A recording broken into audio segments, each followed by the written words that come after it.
자, 우리 전체 요약 정리 1로 먼저 오늘 창세기부터 쭉 공부하도록 하겠는데요. 자, 우리가 기억하시면 좋겠습니다. 구약 성경을 시대별로 이 구분했을 때 여러 역사로 구분했던 것을 한번 여러분들 돌아보시면 좋겠습니다. 제일 먼저 원역사가 있었습니다. 그리고 바로 이어서 족장 시대가 있었습니다. 그리고 족장 시대가 끝나면 어떤 시대가 시작됐습니까? 출애굽 시대가 시작됐습니다. 자, 출애굽이 끝난 다음에 어떤 시대? 가나안 정복 시대가 있었습니다. 그리고 나서 사사 시대가 있었습니다. 그리고 사사 시대가 끝날 때 비로소 이스라엘은 왕조 시대가 시작됐다는 걸 알게 됩니다. 근데 이 왕정 시대는 다시 나라가 둘로 나눠지면서 분열왕국 시대로 접어들게 됩니다. 그러다가 이제 나라가 멸망하면서 포로기 시대를 거치게 되고요. 그리고 이제 주전 539년 고레스 왕이 페르시아의 메데바사의 일대 왕이 되면서 본격적으로 포로 기한이 일어나면서 포로 귀환 시대를 맞이하게 됩니다.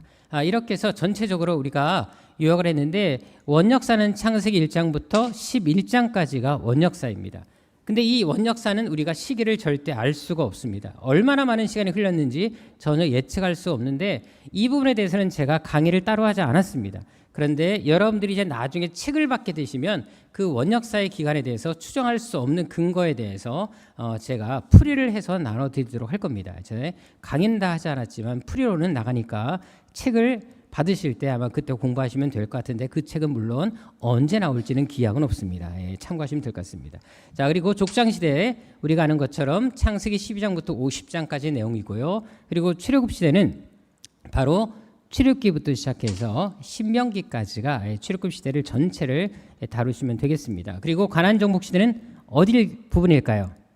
여호수아 부분이 됩니다. 그리고 사사 시대는 사사기부터 시작해서 사무엘상 8장까지 나옵니다.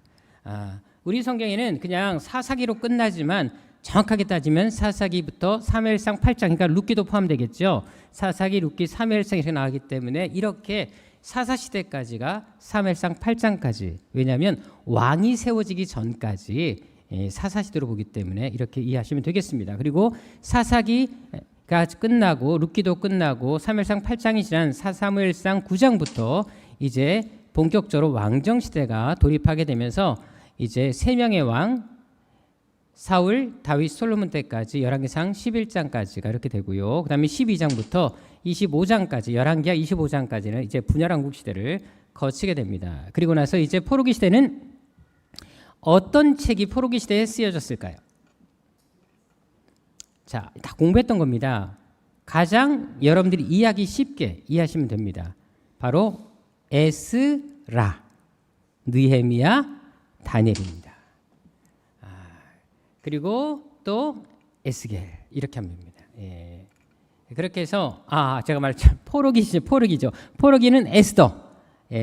에스라, 느헤미야는 포로 귀환할 때 2차, 3차 했던 사람들이고요. 제가 잠깐 생각했네. 포로기 시대는 에스더, 그 다음에 다니엘, 에스겔입니다. 왜냐하면 우리가 아는 것처럼 1차 때 다니엘이 포로로 끌려가지 않습니까? 그래서 2차는 이제 에스겔이 끌려가게 되고요. 그래서 포로기 시대는 에스더, 다니엘, 그 다음에 에스겔 이렇게 됩니다. 그리고 포로기한 시대는 이미 답을 다 얘기해 버렸네요. 자, 에스라, 느헤미야, 그러면 선지자가 있습니다. 학개, 스가랴, 말라기까지입니다. 이렇게 해서 이제 포로 귀환 시대 때, 그래서 학개, 스가랴, 말라기는 포로 갔다 온 다음에 예언 활동했던 선지자라고 보시면 됩니다. 그래서 그때 성전을 건축할 때 메시지가 나고 막 그런 내용들이 이 포로기 귀환 시대 때 나타난 겁니다. 그래서 일단 여러분들 이 시대만 이해하고 계시면 성경 전체를 이렇게 구분하는 데도 도움이 많이 됩니다. 자, 그런데 여기에 빠져 있는 부분이 있죠. 어디가 빠졌습니까? 구약 성경 전체에서 보게 되면 어디가 빠졌죠? 일단 여기 나오는 다니엘, 에스겔, 학개, 스가랴, 말라기를 뺀 나머지 예언서들, 그리고 또 역대, 상하가 빠졌고 또 욥기서, 시편, 잠언, 전도, 아가가 빠졌습니다. 그래서 이 나머지 빠진 부분들은 우리가 아는 것처럼 역대, 상하, 그다음에 성문서, 욥기서부터 아가까지, 그리고 앞에서 언급되지 않은 예언서들까지 이렇게 구분이 됩니다. 근데 우리가 아는 것처럼 역대상하는 어느 왕조만 다뤘습니까? 다윗 왕조만 다뤘습니다. 그래서 북왕국의 왕들의 이름은 하나도 거론되지 않습니다. 오직 다윗 왕조만 나왔다라는 사실을 아시면, 그러니까 역대상하를 볼 때 열왕기상하 중복되지만 열왕기상하는 북왕국의 왕들도 다 다뤘고 역대상하는 남왕국만 다뤘다라고 보시면 이해가 되시겠습니다. 그러니까 열왕기상하는 다 다룬 거예요. 북쪽 남쪽. 근데 역대상하는 오직 남쪽만 다뤘습니다. 그리고 성문서는 당연히 우리가 아는 것처럼 욥기서부터 아가까지인데 욥은 그 시대를 여러분들 보통 족장 시대로 보고 있습니다. 그래서 나중에 욥기서도 한번 제가 한번 여러분들 전체로 정리를 좀 해드리겠습니다. 할 때 이 부분에 대해서 말씀 좀 드리도록 하고, 그 다음에 이제 욥기 다음부터 시편부터 이제 아가까지는 다윗 솔로몬 시대 때 기록됐다고 이해하시면 훨씬 쉬울 것 같습니다. 물론 조금씩 차이는 있겠지만 그런 것들은 제가 따로 그때 분석해 드리면서 설명해 드리도록 하겠습니다. 그리고 나머지 연서들은 우리가 아는 것처럼 분열 왕국 시대 때 활동했던, 우리가 지금까지 그래서 선자들 계속 배우고 있지 않습니까? 그렇게 해서 그런 것들을 배웠던 것도 결국 이 왕국 시대 때 계속해서 나라가 멸망 직전에 특별히 더 선자들이 활동이 많았다는 사실을 알게 됩니다. 그래서 이제 족장 시대부터 다시 쭉쭉 보시면 알겠지만 족장 시대는 대표적인 인물 몇 명? 4명이 등장합니다.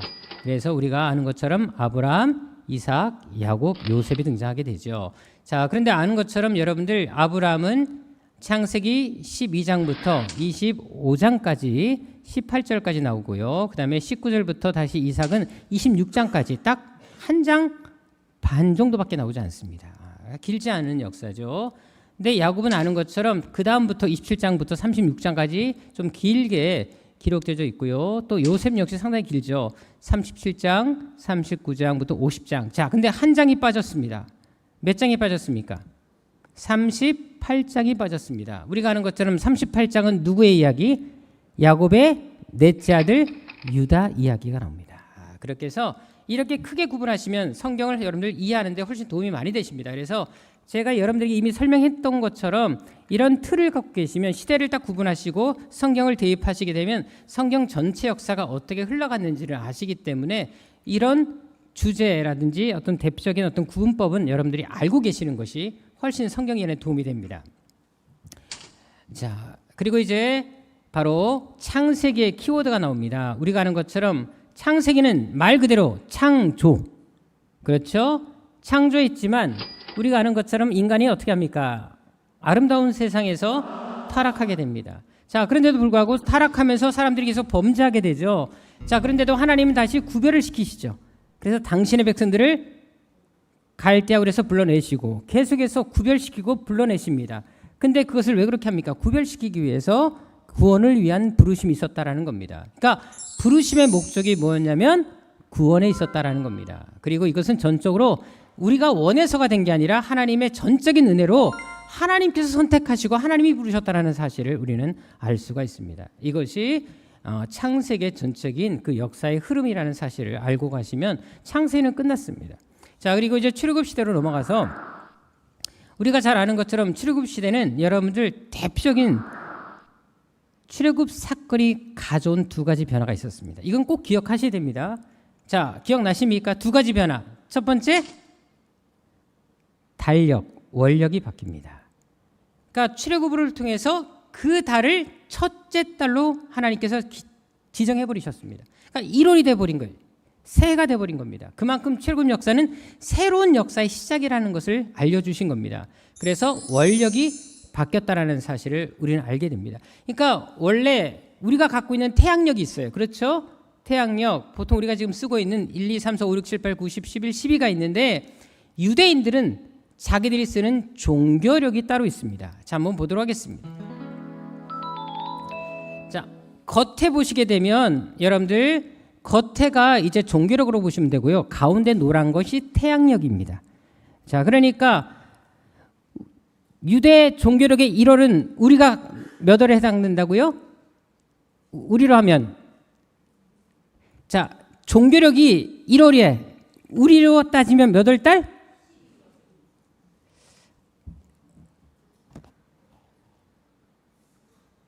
저기 어려우신가요? 보는 게? 자, 다시요. 저기 1월을 보세요. 제 1월. 1월이 종교력이고 노란 것이 우리가 지금 쓰는 달력이라고요. 자, 그러면 1월이 우리로는 뭐예요?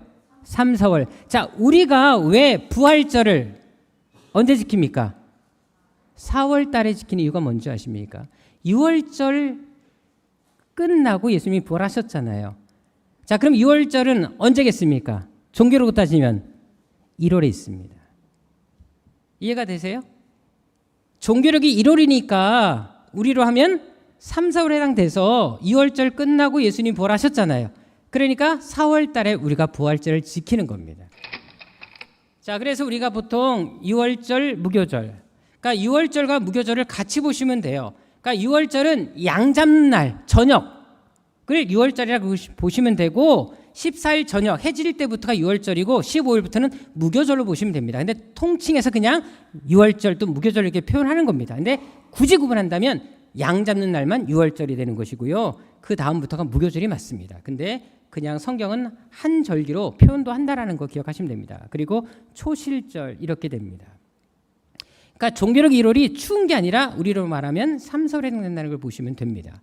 자, 그리고 3월에는 바로 이제 6월절 이후에 이제 50일째 되는 날, 그 주간이 이제 오순절이 다 오지 않습니까? 그래서 그게 계산해 보니까 오순절은 저렇게 나오게 됩니다.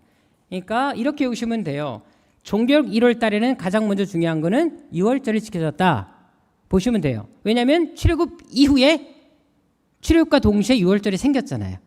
그러니까 1월에 6월절이다. 종교력으로 따진다면. 그리고 50일을 기준했을 때 오순절이 나오기 때문에 3월에 오순절이 나온다. 이렇게 계산하면 돼요. 그러니까 우리가 보통 누구를 사모한다 하잖아요. 사모한다고 할 때 3,5를 쓰거든요. 그래서 3오순절 이렇게 기억하시면 돼요. 어렵지 않죠? 예. 종교력 3월 달이 뭐가 들어가 있다고요? 오순절. 예. 자, 그리고 되게 중요한 7월 달이 있습니다. 자, 우리로 말하면 9월에서 10월인데요. 자, 이때 바로 이때 신년 나팔절, 그 다음에 속죄일, 그 다음에 초막절이 있습니다. 그러니까 원래는 이때가 유대력으로 따지면 유대 종교력으로는 1월이 돼, 유대 민력으로 따면 1월이 됩니다. 그래서 나팔절이라고 했었는데, 근데 중요한 건 뭐냐면 종교력으로 새로 바뀌면서 7월 달에 지키게 됐습니다. 예, 그렇게 이해하시면 되겠고요. 여기 왜 제가 빨간 거 쓰신 건 줄 압니까? 빨간 글씨 읽어볼까요? 자, 7월 달에는 어디를 간다? 나는 속초 놀러 간다. 이렇게 오시면 여러분들이 외우는 데 도움이 될 것 같아서 알려드립니다. 자, 7월에는 어디 간다고요? 나는 속초 간다. 이렇게 하면 나팔절, 속죄일, 초막절 이렇게 외우시면 될 것 같습니다. 외우기 쉽게 하기 제가 이렇게 알려드리는 거예요. 자, 그리고 이제 중요한 것은 또 9월 달에 지켰던 수전절 기억나십니까? 설명 다 했었어요. 이제 나중에 다니엘서 할 때 이 수전절을 깊이 있게 다룰 겁니다. 그래서 안티오코스 에피파네스 4세가 예루살렘 성전을 완전 더럽혔어요. 돼지피로 더럽혀졌을 때 이제 마카비 가문이 혁명을 일으켜갖고 성전을 탈환합니다. 그래서 그것을 기념해서 지킨 절기가 수전절, 촛불키로 해서 한우카 절기라고도 합니다. 이건 이미 전에 하면서 설명했기 때문에 그냥 넘어가겠습니다. 그리고 불임절, 바로 에스더에 나오는 불임절, 이것이 12월, 종교력 12월에 지켜졌습니다. 이렇게 해서 여러분들 기본적인 것들을 그냥 아시면 될 것 같아서 설명을 드렸고요. 자, 또 한 가지 큰 변화 있었습니다. 한 가지는 원력이 바뀌었고 또 한 가지는 꼭 알아셔야 되는데 무엇이 바뀌었습니까? 안식일 전통이 바뀌었습니다. 자, 지금까지 안식일을 지키게 된 이유는 출애굽기 20장에 이미 18절 이하에 잘 나와 있는 것처럼 20장 8절부터 나와 있는 것처럼 이스라엘 백성들은 창조 때문에 하나님이 세상을 창조하고 7일 만에 쉬었기 때문에 안식일을 지켰습니다. 그것이 이스라엘 백성들이 안식일을 지켰던 배경이었습니다. 자, 그런데 출애굽 이후에 신명기 5장에 보게 되면 새로운 안식일 전통이 생겨버립니다. 그것이 바로 출애굽 전통이 됩니다. 왜 너희가 안식일을 지켜야 되느냐? 애굽 땅에서 종되었다가 해방되었기 때문에 안식일을 지켜야 된다라고 말씀하십니다. 그래서 이제 안식일은 두 가지 개념 출애굽 전통이 생겼습니다. 결국 뭐냐? 우리가 진정으로 안식일을 지켜야 되는 것은 하나님이 창조해서 쉬었기 때문에 그것도 지키지만 또 한 가지는 우리가 죄에서 눌림에서 자유케 되고 해방을 경험했기 때문에 이제는 안식일을 지켜야 된다. 그래서 예수께서도 안식일의 병자를 고친 이유도 바로 여기 있다라고 말씀드렸습니다. 왜? 이 사람들에게 진정한 안식은 병에서 노임받는 거거든요. 해방되는 거거든요. 그래서 예수님께서 진정한 안식을 주시기 위해서 안식에도 병을 고치신 것입니다. 결국 이 출애굽 역사는 구약 시대뿐만 아니라 신약 시대까지 엄청난 영향력을 줬다는 사실을 알 수가 있습니다. 그래서 출애굽 사건은 이스라엘 역사에 완전 새로운 근간을 세운 사건이었습니다. 그래서 출애굽기에 중요한 키워드가 있습니다. 일단 무조건 나오는 절기 2월절입니다. 2월절 사건을 통해서 10번째 재앙 2월절 사건을 통해서 출애굽이 일어났기 때문에 이것은 되게 중요한 키포인트가 됩니다. 그래서 2월절을 통해서 출애굽이 일어났고요. 근데 하나님께서 이스라엘 백성들을 출애굽시키는 이유는 뭐냐면 당신의 백성, 언약 백성을 삼기 위해서 그랬습니다. 그래서 언약 백성을 삼으셨으니까 이제는 그들에게 필요한 율법을 주시는 것이고 그들이 이 율법을 통해서 하나님 앞에 거룩한 삶을 살도록 하기 위해서 성막을 짓도록 예배 삶을 살도록 하기 위해서 하신 것이 출애굽기의 가장 중요한 5가지 키포인트가 됩니다. 그래서 6월절을 통해서 어떤 그 양피를 통해서 인간의 어떤 대속을 깨닫게 하시는 그 역사가 이미 출애굽 사건에서 일어났고요. 그리고 출애굽은 이제 이 사건을 통해서 구원을 시키지 않습니까? 해방을 시키지 않습니까? 그래서 이미 구약 시대부터 예수 그리스도의 대속의 은혜, 구속적인 어떤 역사에 대해서 이미 다 암시를 했다라는 사실을 알게 됩니다. 그리고 당연히 하나님께서는 당신의 백성을 그냥 부르신 게 아니라 당신의 언약 백성, 너희는 내가 택한 백성이라는 것을 확실히 알게 하시고 그것을 위해서 율법을 주시게 되고 바로 이것이 율법을 통해서 우리가 거룩한 삶을 살도록 하나님의 뜻대로 살도록 하기 위한 것이고 그리고 예배를 통해서 하나님께 나아가는 길을 제시하는 좀 더 구체적으로 거룩한 삶을 살기 위한 어떤 그런 삶을 제시하게 됩니다. 그래서 우리가 이제 어떻게 예배를 드리는 것이 되게 중요합니다. 왜? 대속했고 구원을 시켰고 백성 삼으셨고 율법을 주셨고 성막을 지었기 때문에 그럼 어떻게 예배드릴 것인가? 어떻게 해야지 하나님을 제대로 예배드릴 수 있는가가 되게 중요한 주제가 됩니다. 그래서 주신 책이 바로 레위기였다 말씀을 드렸습니다. 그러니까 결국 레위기는 출애굽기를 위한 후속편이라는 걸 보시면 됩니다. 그래서 레위기의 핵심적인 키워드가 있었습니다. 기억나시죠? 뭐? 거룩입니다. 이거 절대 잊어버리면 안 됩니다. 레위기는 거룩이에요. 이것만 알고 있으면 레위기 전체 핵심 사항 끝나버립니다. 얼마나 간단해요. 거룩. 몇 번이 나온다고요? 적어도 이 거룩이라는 단어가 65회 이상 나오고 있습니다. 그만큼 거룩이 중요했어요. 그래서 여러분들 정결법 여러 가지 막 되게 많아요. 제사 드릴 때는 어떻게 드려야 되고 이런 모든 것도 그 예식이 있어요. 이 모든 것도 결국 뭐냐? 정결을 거룩하게 하나님을 예배하기 위한 과정에서 더러운 것은 잘라내고 태워버리고 이렇게 하는 이유가 다 거기에 있습니다. 그래서 레위기 19장 2절에 되게 유명한 말씀이 있지 않습니까? 내가 거룩하다. 그러니까 너희도 거룩해라. 이 말씀입니다. 이게 레위기의 핵심 구절입니다. 자, 그리고 레위기에는 5대 제사가 있고 4가지 제사 방법이 있었습니다. 기억나시죠? 자, 다시 한번 정리를 해드리겠습니다. 자, 5가지 제사 그리고 4가지 제사 방법. 일단 5가지 제사는 뭐가 있었습니까? 번제, 소제, 화목제, 속죄제, 속건제가 있었습니다. 자, 이 제사 이 5가지는 여러분들 기본적으로 알고 계셔야 되죠. 나중에 성경 퀴즈 되면 무조건 이 5가지는 냅니다. 그래서 우리가 이 5가지 제사를 꼭 아셔야 되는데 번제는 자, 죄로 인해서 드리는 것이 있고 그냥 드리는 것이 있었습니다. 죄로 인해서 드릴 때는 속죄의 개념이지만 그냥 드릴 때는 헌신의 개념이었습니다.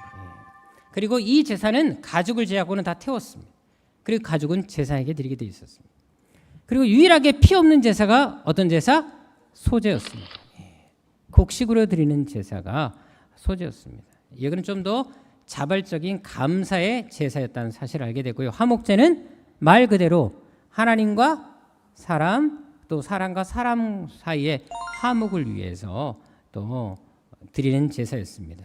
그래서 일단 가장 중요한 것은 하나님과 사람이고요. 근데 이 화목 제물을 또 나눠 먹게 하거든요. 그리고 그날 다 먹어야 됩니다. 그렇기 때문에 함께 서로를 또 화목하게 하는 이유도 가지고 목적도 가지고 있습니다. 그다음에 속죄제는 이것도 속죄제하고 속건제가 좀 헷갈려요. 애매한데 딱 그렇게 보시면 됩니다. 관계로 보시면 돼요. 역시 속죄제는 하나님과의 관계 속에서 회복, 화목제하고도 약간 비슷하긴 하지만 근데 얘는 화목의 개념이고요. 이거는 죄로 인해서 하나님과 막히는 것을 회복하는 의미에서 속죄제가 드려집니다. 화목은 죄 부분을 떠나서 그냥 서로 더 깊이 있는 교제를 위해서 드린 게 화목제라면 속죄제는 죄로 인해서 이 하나님과 깨어진 관계를 회복하기 위해서 드린 게 속죄제였습니다. 그리고 속건제는 사람과 사람, 이웃 간의 관계 속에서 특히 공동체 안에서 어떤 이 관계 회복을 위해서 깨어진 관계를 회복하기 위해서 드려진 제사였다라고 보시면 됩니다. 그런데 속죄제와 속건제는 의무 제사였습니다. 다른 것들은 다 자원제고 선택할 수 있었지만 이 두 가지 제사는 반드시 드려야 됐습니다. 자, 네 가지 제사 방법 다시 설명하겠습니다. 자, 네 가지 제사 방법. 자, 전화가 나옵니다. 왜 그럴까요? 자, 네 가지 제사 방법. 자, 이렇게 하시면 돼요. 전화 걸어요. 이렇게 묻습니다. 자, 그래서 전화 거요. 이렇게 하면 끝나요. 아셨죠? 예, 전화를 걸어달라고. 이렇게 하면 네 가지 방법이 딱 간단하게 정리가 됩니다. 나, 속죄, 전화 거요. 예, 전화 걸어요. 이렇게 하시면 아주 쉽게 외울 수 있기 때문에 이렇게 알고 계시면 될 것 같아서 여러분들 설명드립니다. 자, 전제는 말 그대로 여러분들 거기에 포도주를 붓고 제물에 포도주를 붓는 거예요. 예, 붓는다는 의미고 화제는 말 그대로 태워서 드리는 제사입니다. 그리고 거제는 뭘까요? 거제는 제가 지금 손을 이렇게 들고 있는데 높이 들다라는 뜻입니다. 예. 거인 생각하시면 돼요. 예, 쭉 거제 높이 들었다 올렸다 이렇게 이게 거제고요. 요제는 어떨까요? 예, 이겁니다. 아셨죠? 자, 전제는 붓고 화제는 태우고 거제는 들고 내렸다 들고 이렇게 하는 거고 요제는 들어서 흔드는 거예요. 예, 이렇게 하시면 여러분들 이해하기가 쉽습니다. 그렇게 해서 전화를 걸 때 이렇게 딱 하시면 전화 걸어요 하면 네 가지 제사 방법도 이해할 수가 있겠습니다. 자, 민수기. 자, 이름 가지고 이미 민수기는 뜻을 다 파악할 수 있습니다. 알다시피 이 민자가 백성민자, 숫자가 숫자를 우리가 셀 때 그 숫자니까 결국 뭐예요? 백성들의 수. 이것이 민수기예요. 그래서 영어 성경에도 The Numbers라고 나오는 이유가 뭐냐면 바로 이 숫자 때문에 그렇습니다. 그래서 인구조사 이야기가 많이 나오고요. 그래서 1차 인구조사, 2차 인구조사가 나오는데 1차는 아는 것처럼 출애굽한 이후에 했고요. 그 다음에 2차는 이제 출애굽이 다 끝나갈 무렵, 결국 광야 생활이 끝나갈 무렵 마지막 가나안 땅에 들어가기 직전에 하게 됩니다. 그렇게 해서 조사 기기가 좀 달라요. 그리고 이제 조사 대상도 보시면 20세 이상의 전쟁에 나갈 사람들 대상으로 했고요. 장소도 보게 되면 1차는 시내산 있는 그 시내 광야에서 했다면 2차는 모압 평지에서 하게 됩니다. 그러니까 장소도 달라요. 자, 그런데 숫자를 보시면 1차와 2차에서 별로 차이가 없습니다. 우리가 아는 것처럼 38년 반 동안 광야에서 이스라엘 백성들이 다 죽었잖아요. 20세 이상 죽었단 말이에요. 그렇게 따졌을 때 적어도 하루에 100명 이상 죽어야지만 됩니다. 어마어마하게 죽었어요. 매일 100명 이상 죽은 거예요. 근데도 죽은 숫자는 별로 되지 않습니다. 결국 뭐를 얘기하겠습니까? 죽은 만큼 많이 태어나게 하셨다는 겁니다. 결국 하나님께서는 징계 중에서도 이스라엘의 범죄에서 심판하시는 와중에서도 긍휼을 놓지 않으시는 하나님의 그 역사를 이 숫자를 통해서 우리가 얼마든지 볼 수 있었다라고 이야기를 해드렸습니다. 자, 이스라엘 이제 진영 배치도를 보도록 하겠습니다. 자, 민수기에 보면 되게 중요한 게 나오죠. 바로 성막입니다. 성막 배치도와 성막이 어떻게 이동할 것인가에 대한 이야기가 나오는데, 자, 먼저 오른쪽 동편에 있는 지파, 가장 중요한 지파가 유다 지파입니다. 그 지파를 중심으로 해가지고 또 아래 남쪽, 그 다음에 이제 동서북남이죠. 예, 서쪽, 그다음에 북쪽 이렇게 해가지고 있고요. 그리고 그 가운데 이제 성막이 위치하고 맨 앞에 이제 오른쪽에 역시 모세와 아론의 아들들이 거기 있습니다. 물론 모세와 아론들의 이 아론의 아들들은 어느 자손에 속할까요? 게르손, 고핫, 무라리 중에 고핫에 속해 있습니다.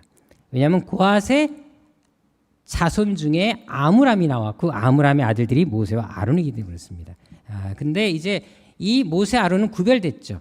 아론은 대제사장으로 그래서 따로 뽑아낸 겁니다. 고핫 자손이지만 따로 뽑은 거고요.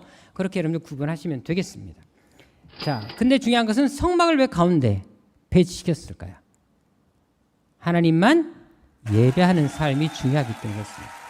그래서 항상 하나님 중심의 삶을 살도록 하기 위해서 이렇게 하셨다라고 이해하시면 되겠습니다. 자, 그리고 행군할 때도 보게 되면 진행할 때 제일 먼저 앞선 것이 무엇이었습니까? 자, 법궤를 맨 앞에 둡니다. 그리고 다시 아까처럼 순서대로 그 지파대로 순서대로 이렇게 딱딱딱 올라갑니다. 그리고 이제 성막의 물품들이 있잖아요. 여러 물품들, 겉에 물품이 있고 또 그 안에 성소의 물건이 있고 또 되게 중요한 또 그 지성소의 물건들이 있단 말이에요. 이제 그런 것들을 다 따로따로 구분해서 움직이는 그 자손들이 레위 자손들이 있습니다. 그리고 나서 그렇게 이것을 중심으로 지파들이 다 이렇게 싸고 한 다음에 이제 앞뒤에서 진행하게 되는데 중요한 것은 맨 앞에 무엇이 있었다? 예, 제사장과 법궤가 앞서갔다는 사실을 이해하면 됩니다. 그리고 이렇게 진행이 됐습니다. 자, 다시 말해서 무엇이 선봉에 법궤가 있었다고 보시면 됩니다. 자, 이유가 뭐겠습니까? 항상 법궤는 하나님의 임재 상징이었거든요. 그러니까 모든 삶의 우선순위는 하나님께 두라는 것입니다. 그리고 법궤 또 하나님 말씀이 있었지 않습니까? 말씀 중심, 하나님 중심의 삶이 얼마나 중요한지에 대해서 우리가 삶을 여정을 걸어갈 때도 그렇게 해야 된다라는 것을 보게 하십니다. 자, 민수기의 중요한 키워드를 보도록 하겠습니다.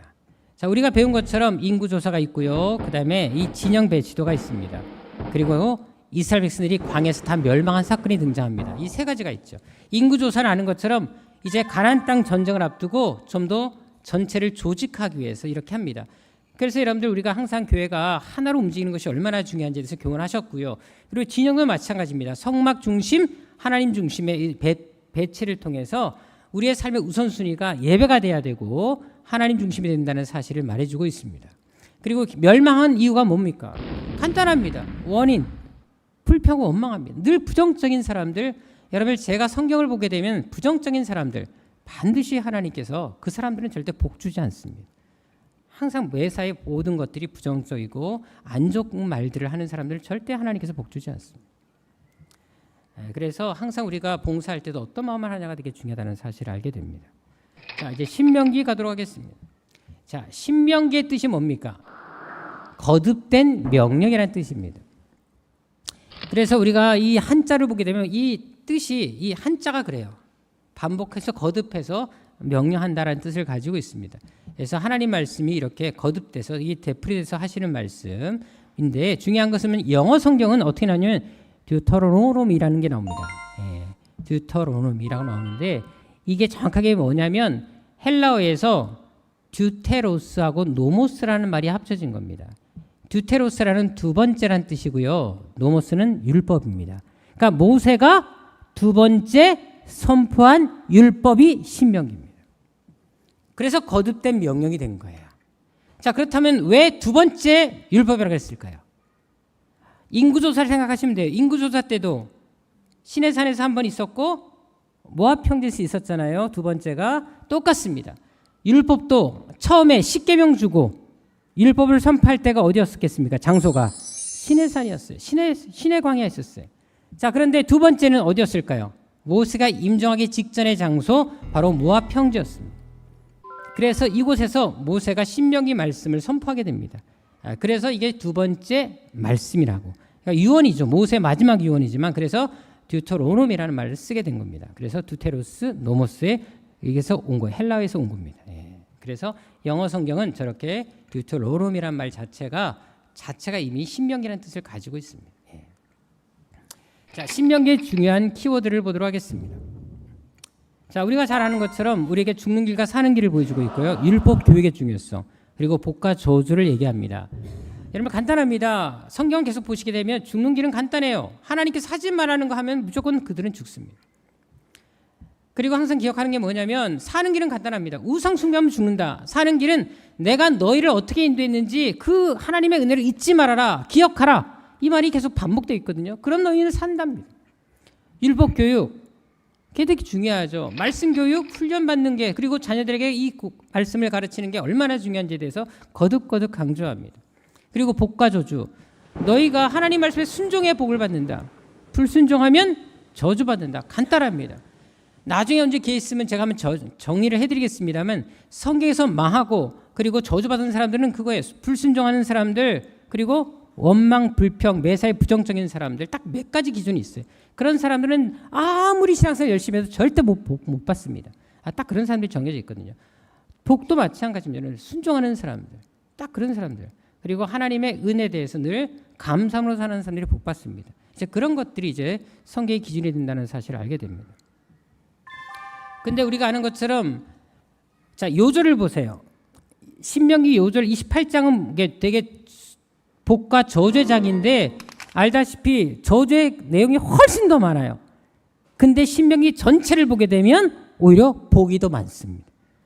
28장이면 그렇더라고요. 집중적으로 한 거예요. 그러니까 신명기 전체는 복이라는 단어가 훨씬 많이 나옵니다. 이것은 뭐를 얘기하겠습니까? 하나님은 우리에게 복 주시기를 원하는 분이라는 사실을 얘기해 주고 있는 겁니다. 근데 이 복을 받아 누리지 못하는 것은 내가 뭔가 문제가 있는 거죠. 이제 여호수아 가보도록 하겠습니다. 자, 여호수아는 우리가 배운 것처럼 가나안 정복이에요. 우리가 아는 것, 일단 제일 먼저 여리고를 점령을 해서 아이성부터 해서 중부를 먼저 공격합니다. 그리고 남부를 공격하고 북쪽으로 올라가서 북쪽을 다 점령했습니다. 순서가 그래요. 중앙, 남쪽, 북쪽. 이것이 가나안 땅 정복의 순서입니다. 그래서 이제 가나안 땅을 분배하게 되죠. 그래서 이제 12지파니까 9지파 반은 요단 서편에 위치하고요. 요단강 중심으로 해서 왼쪽, 그 다음에 오른쪽 동쪽에 위치한 그 지파는 2지파 반, 예, 루벤, 그 다음에 시몬 밧지파, 갓지파 이렇게 됩니다. 나중에 제가 한번 주일날 설교할 때 요 지파가 한 가지 어떤 사건으로 인해서 되게 힘들었던 상황이 있었습니다. 전쟁이 날 뻔했었어요. 그거에 대해서 한번 제가 설교를 따로 한번 하도록 하겠습니다. 자, 여호수아의 중요한 키워드가 있습니다. 이미 우리가 다 배웠기 때문에 내용 다 생략하고 일단 그 성공의 열쇠가 어디에 있느냐를 강조했습니다. 그리고 또 한 가지 믿음의 그림입니다. 그리고 또 한 가지 바로 기도의 중요성이 강조되어 있습니다. 그래서 결국 성공의 열쇠는 하나님께 있다. 전쟁의 승패도 하나님께 있다.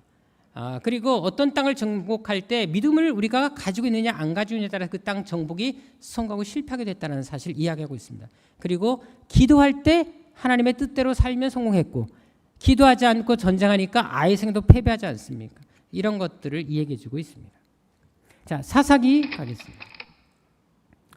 자, 사사기는 우리가 아는 것처럼 우리 이제 여호수아가 죽은 이후부터 시작해서 왕이 세워질 때까지 이제 약 350년 기간입니다. 이것도 기억하시면 좋아요. 350년 동안 이제 외세 침략에서 백성들을 구해내는 인물들을 사사라고 부릅니다. 자, 그럼 총 모두 몇 명이었습니까? 사사가 14명입니다. 여러분들 14명이에요. 14명. 사사기에는 12명이 나옵니다. 근데 총 사사는 14명입니다. 자, 역할이 뭐였습니까? 세 가지 역할이 있었는데 백성들을 외세로부터 구원해내는 구원자, 그리고 백성들의 대소사를 재판하는 판결하는 재판관, 그리고 하나님 말씀으로 백성들을 바르게 인도하는 지도자 역할을 했습니다.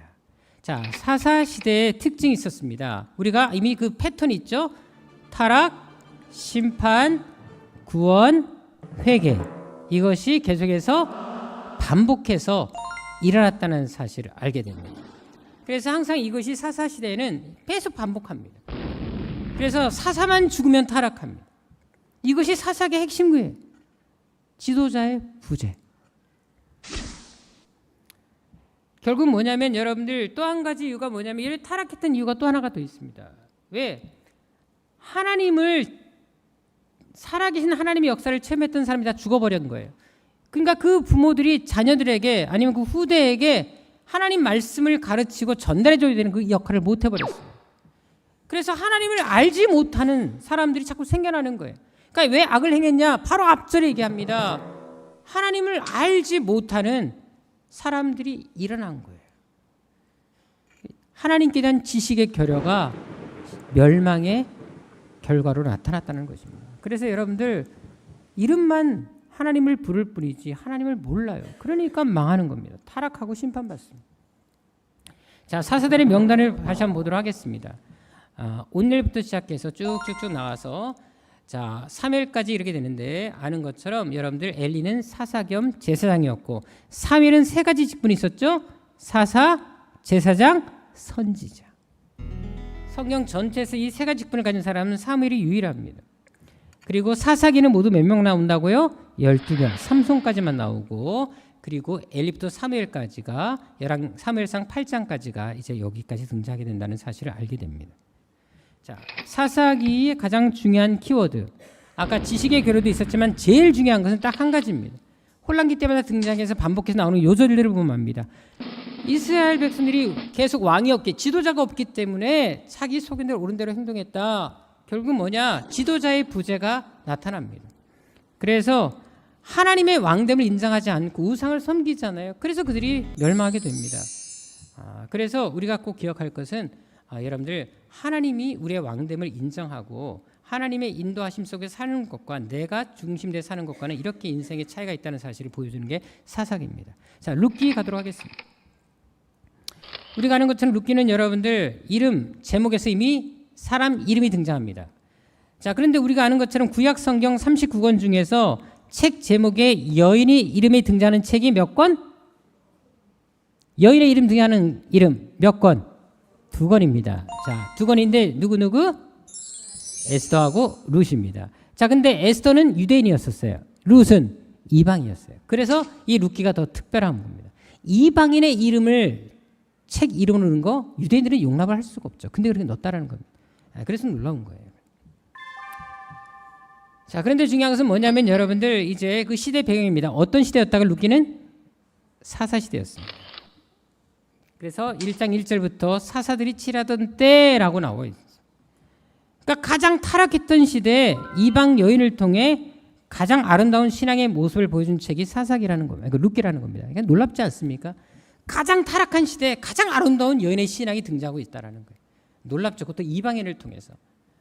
그러니까 아무리 세상이 썩어가고 잘못되어 간다 할지라도 하나님은 남겨진 사람들이 있다는 겁니다. 하나님의 사람들은 반드시 존재합니다.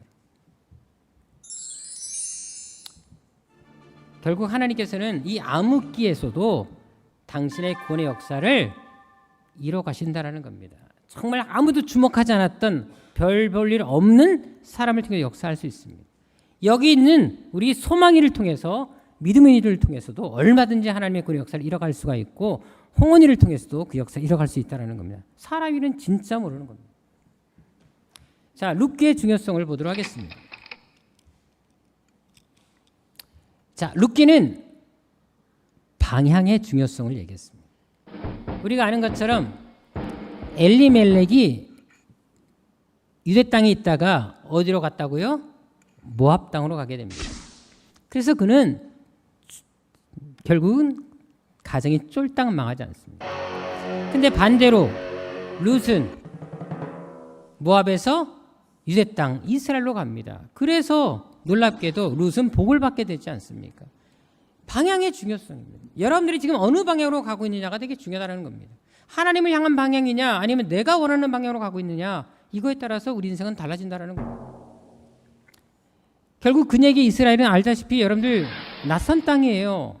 유대인들이 절대 이방인을 환영할 수가 없죠. 지인도 없어요. 그렇죠? 고생길이었습니다.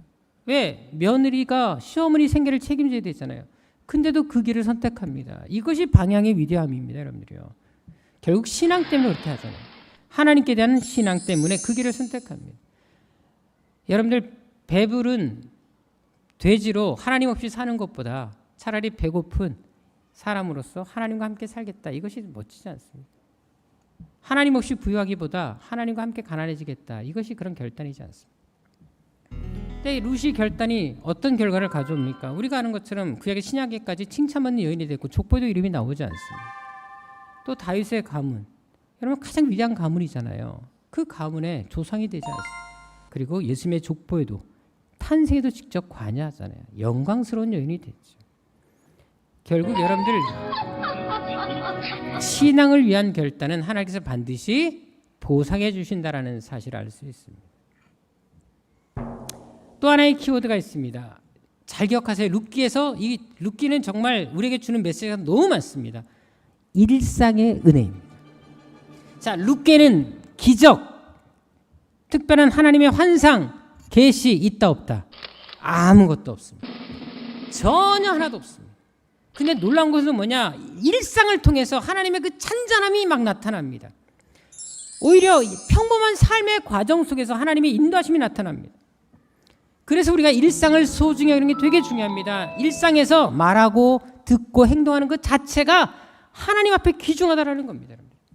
정말 열심히 기도하고 주여 저 막 열심히 하나님을 섬기는 건 중요하지만 삶에서 일상에서 사람들과 만남에서 우리가 행동하는 모습 하나하나가 하나님 앞에 더 아름다울 수 있다는 사실을 기억할 필요가 있습니다. 사무엘상으로 가겠습니다. 그래서 이 사무엘상의 키워드는 바로 가겠습니다. 4가지가 있습니다. 이것이 전체 사무엘상을 다 잡고 있기 때문에 4가지 다 한 번에 얘기하겠습니다. 지속적인 교제가 중요하고요. 연단의 시기는 우리 인생에서 반드시 있다는 겁니다. 그리고 항상 우리의 인생의 안전의 근원은 누구냐를 이해하고 있고요. 그 다음에 우리가 기도하는 것에 대한 응답과 그 응답을 받은 다음에 그 책임은 누구에게냐를 또 말해주고 있는 것이 사무엘상입니다. 자, 사무엘이 자란 환경은 그 당시 하나님의 계시가 다 사라졌습니다. 환상도 없습니다. 그런데도 사무엘이 하나님께 쓰임받고 어린 나이에 하나님과 교통을 하게 된 이유가 뭡니까? 그의 인생 자체는 딱 한 가지 주제에 있어요. 내가 기도 싫은 죄를 범치 않는다. 늘 하나님의 성전을 떠나지 않았어요. 그래서 사무엘은 복을 받고 하나님과의 교제를 통해서 그의 인생에 또 위대함으로 쓰임받는 것입니다. 3가지 직분을 다 갖게 된 거예요. 그리고 연단의 시기, 여러분 알다시피 다윗은 하나님께 부름받은 다음부터 택함받은 다음부터 엄청나게 고난의 길을 걷게 됩니다. 나중에 제가 이 부분도 한번 설교를 따로 한번 더 하도록 하겠습니다. 자, 근데 사무엘하 22장에 보게 되면 다윗의 기도문이 나오는데요. 사무엘하 뒤쪽 있다 그래서 여러분들 다윗의 후기가 아니라 다윗의 초기 고백입니다.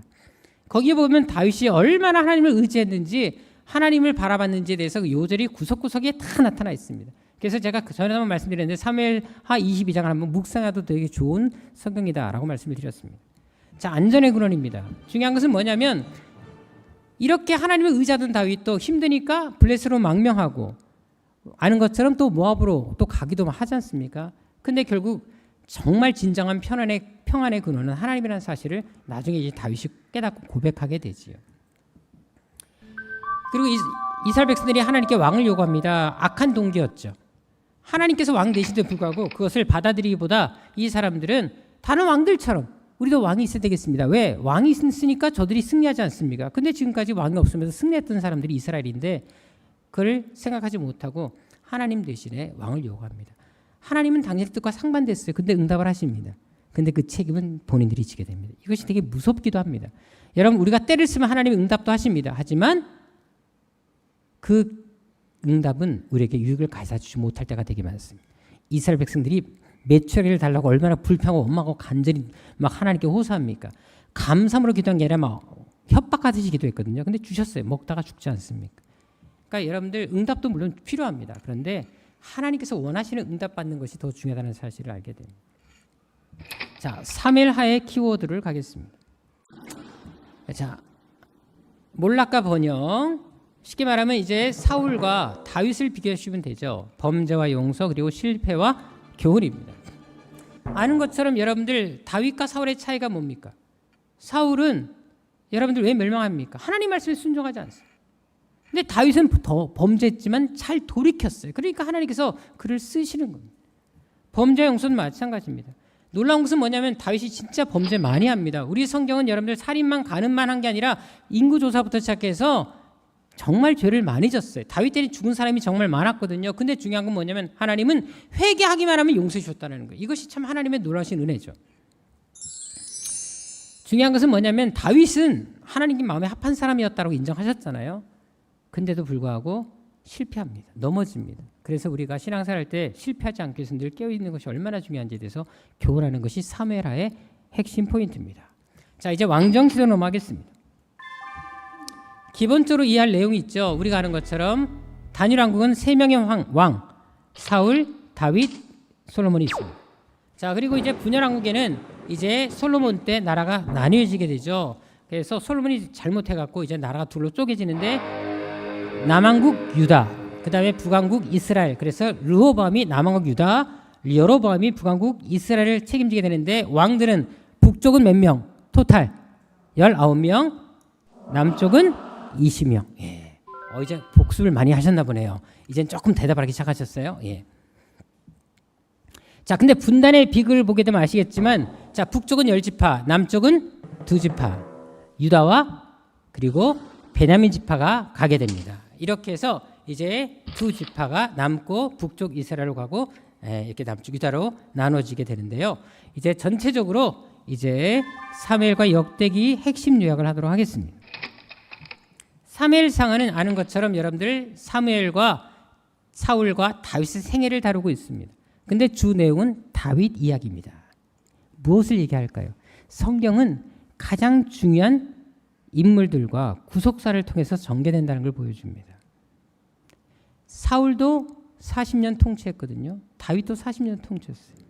근데 중요한 것은 하나님 앞에 더 귀한 인생을 살았다는 사람들을 더 성경은 많이 기록하고 있습니다. 열왕기상하는 이제 솔로몬부터 분열왕국 왕들의 이야기가 나오고요. 그리고 이 왕들을 보게 되면 선한 왕들은 아주 적었고 악한 왕들이 대부분이었다.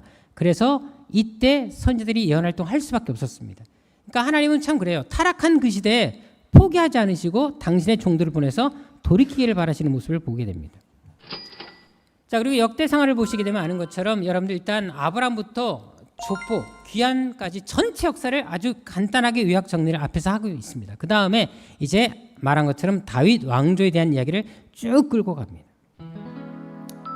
자, 이제 이스라엘의 모든 왕들과 족보들을 여러분 이거는 이제 공부하셔야 됩니다. 왜냐하면 앞으로 우리가 공부할 이사야, 예레미야 모든 이 두 가지 예언서들은 이스라엘 왕들과 밀접한 관계가 있고요. 이 이사야도 그렇지만 예레미야도 되게 오래 사역을 합니다. 이사야도 되게 오래 사역합니다. 그렇기 때문에 되게 많은 왕들을 거쳐가요. 그래서 그 왕들 시대를 알아야지 예언서의 내용도 이해할 수 있기 때문에 이스라엘 왕들은 꼭 기억하셔야 되는데 특히 이 후반부는 요시아부터는 꼭 아셔야 됩니다.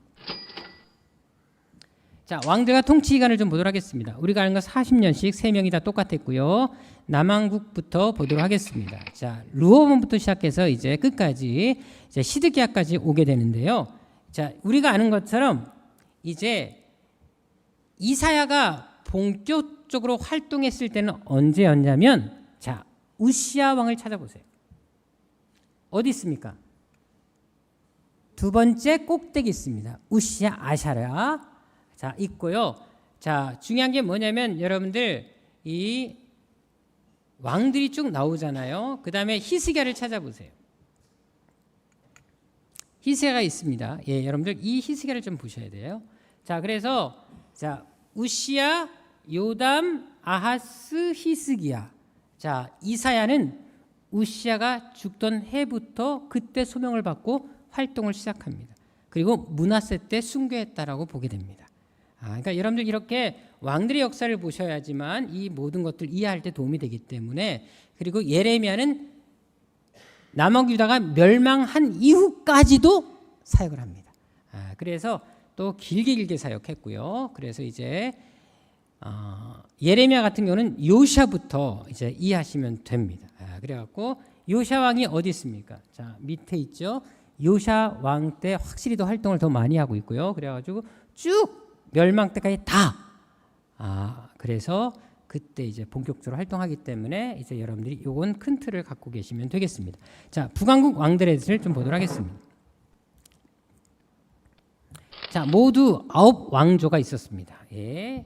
너무너무 많이 바뀌었죠. 다윗은 한 개 왕조가 이어갔는데 계속 쿠데타가 일어나다 보니까 어쩔 수 없이 이렇게 계속 바뀌었습니다. 물론 오므리 왕조가 제일, 그 다음에 예후 왕조가 좀 더 길고, 이렇게 해서 이 오므리 왕조와 예후 왕조가 제일 길었고 나머지는 다 한 번, 두 번, 한 번, 두 번으로 끝났습니다.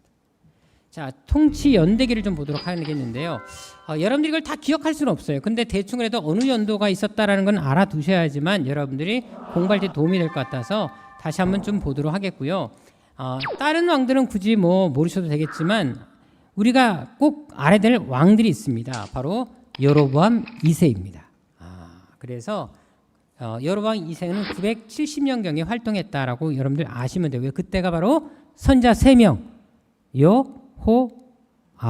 그래서 요나, 호세아, 아모스가 그때 활동했기 때문에 아모스 그때 언제 활동했는지 대충 감이 오게 됩니다.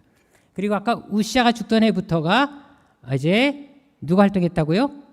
이사야가 활동했기 때문에, 그러니까 대충 언제 750년경부터 이사야가 활동했구나라는 생각을 좀 하시면 되겠습니다. 그러니까 이런 것들을 좀 갖고 계셔야 될 것 같아서, 그 다음에 나오는 사람이 이제 히스기야, 이제 여기는 안 나오지만 바로 아하스 다음에 히스기야가 나오거든요.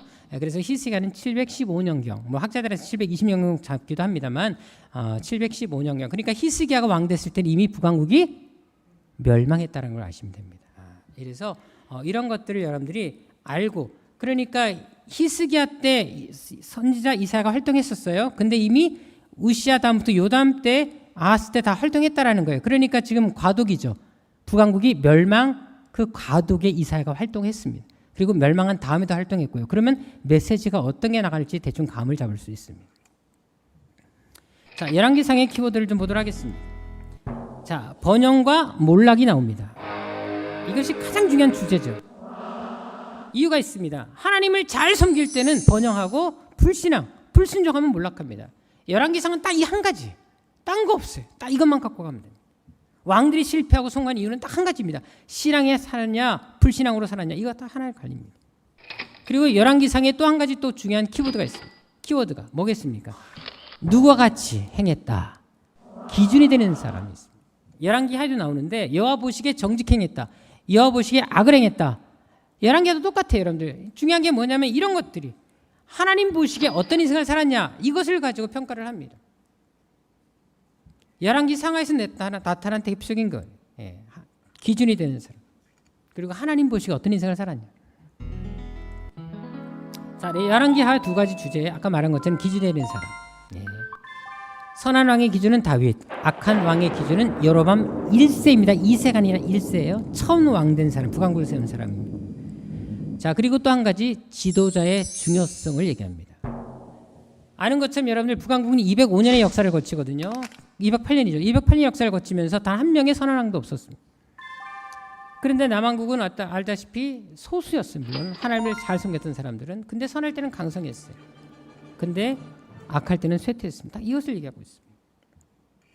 그래서 우리가 아는 것처럼 항상 여러분들 공동체 안에서도 항상 이 지도자 역할이 되게 중요합니다. 그러니까 사탄도 항상 지도자를 공격하죠. 목자를 치면 양들이 흩어지거든요. 그래서 항상 여러분들은 항상 교회에서 항상 그렇고 공동체 안에서도 항상 이 지도자의 항상 한 역할이 중요하고, 또 함께 우리가 기도하면서 중보하면서 한 마음을 가지고 가는 게 얼마나 중요한지에 대해서 아실 필요가 있습니다. 자, 열왕기상의 중심 주제를 보도록 하겠습니다. 또 열왕기상의 중심 주제 이미 다 얘기했지만 간단합니다. 여러분들 성전 건축, 근데 왕국이 분열돼 버렸어요. 안타깝죠. 근데 열왕기하를 보게 되면 성전이 또 파괴됩니다. 왕국이 멸망합니다. 근데 그 이유가 여러분들 어렵지 않습니다. 북왕국은 아수르에서 멸망하고 남왕국은 바벨론에서 멸망하거든요. 이제 나중에 아수르와 바벨론에 대한 이야기를 제가 하겠습니다. 그리고 여러분들 성경 읽다 보면 자꾸 북방에서 누가 온다, 갈대아, 이런 말들이 막 나올 거예요. 그 의미도 제가 다 설명해 드릴 거예요. 그걸 또 아셔야지 여러분 성경 예언서를 이해하기 때문에. 근데 결국 뭐냐면 영광스럽게 시작했잖아요. 근데 결국 뭐예요? 비참하게 끝나버렸습니다. 얼마나 화려했습니까? 대단했잖아요. 모든 나라에서 다 솔로몬 보기 위해서 그 성전을 보고 감탄하고 막 그래. 다 결국은 여러분들 다 파괴하고 사라져 불타버렸어요. 이유는 딱 한 가지입니다. 여러분들 하나님을 떠났어요. 저버렸어요. 그러니까 그 결과 나왔잖아요. 그래서 여러분들 하나님 안에 사는 것이 얼마나 중요한지 알고, 여러분 이스라엘 백성들까지 뭐 하나님을 포기한 거 아니에요. 버린 거 아니에요. 완전 떠나지 않았어요. 하나님도 섬기고 우상도 섬겼습니다. 자, 이제 역대상의 중요 키워드를 보겠습니다. 동역의 중요성입니다. 다윗의 즉위식이 나오자마자 바로 이어서 다윗의 용사들이 소개되어 있습니다. 그러니까 왕국의 영광은 홀로 이루어지지 않습니까? 여러분, 모세가 아말렉과 전쟁할 때 혼자 할 수 없었잖아요. 동역자가 있었잖아요. 여러분, 교회봉도 마찬가지입니다. 여러분들이요, 제가 아무리 열심히 해도 옆에서 안 도와주고 저에게 힘이 되어주지 못하면 교회는 분열됩니다. 제가 늘 얘기하잖아요. 저는 성도들이 죄를 지는 건 다 용납하고 이해할 수 있다. 하지만 공동체를 깨는 것은 절대 용납하지 않는다. 여러분들, 중요한 게 동역이 이렇게도 중요해요. 그러니까 예수님도 제자들을 혼자 보내지 않고 둘씩 보내잖아요. 조직의 중요성입니다. 여러분들, 중요한 게 뭐냐면 다윗은 성전 봉사자들을 직무에 맞게 아주 조직화해서 잘 세웁니다. 성전 운영을 효율적으로 극대화시킵니다. 그래서 자기 직분에 골몰하게 만듭니다. 참 대단한 거죠. 중요한 게 여러분들, 맡은 직분에 전념할 때 뭐 다른 사람이 뭘 하든 말든 그거 내게 맡긴 것만 열심히 하시면 되잖아요. 각자 주어진 사명을 잘 하라는 겁니다. 내 형편, 내 환경보다도 하나님께서 내게 주신 사명. 근데 더 위대한 것은 다윗의 이 조직화를 언제 했냐라는 겁니다. 기억나십니까? 초, 중, 말 중에 언제? 다윗이 이 성전 운행 조직을 초기에, 중기에, 말기 때 언제? 죽기 직전에 했습니다. 다윗은 죽는 순간까지 하나님의 일에 열심히. 그러니까 하나님이 쓰시는 겁니다. 다윗. 자, 역대하의 중요한 키워드가 두 가지가 있습니다. 하나님 중심의 삶을 강조합니다. 솔로몬 통치를 보더라도 여러분들, 솔로몬의 통치와 생애는 9장밖에 되지 않습니다. 그런데 모두 다 7장이 성전 건축이고요. 나머지도 성전 준비와 관련된 이야기입니다. 그러니까 철저하게 하나님 중심의 삶이 역대하의 중심 주제입니다. 여러분.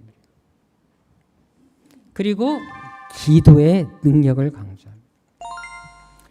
인생의 위기에서, 국가의 위기 속에서 반드시 그 역전을 이뤄냈던 대표적인 왕들, 아사, 여호사밧, 히스기야가 나옵니다. 이 세 명의 왕들의 특징이 뭡니까? 공통점이 뭡니까? 위기 때마다 그들은 기도했다라는 것입니다. 보세요. 여러분들 나중에 공부해 보시면 알겠지만 여호사밧 때는 유대 지역의 군사력이 최강이었습니다. 근데도 여호사밧은 하나님께 기도합니다. 하나님만 최고입니다. 내가 이 군사력이 있어도 내가 힘쓰는 것보다 하나님만 났으면 끝납니다.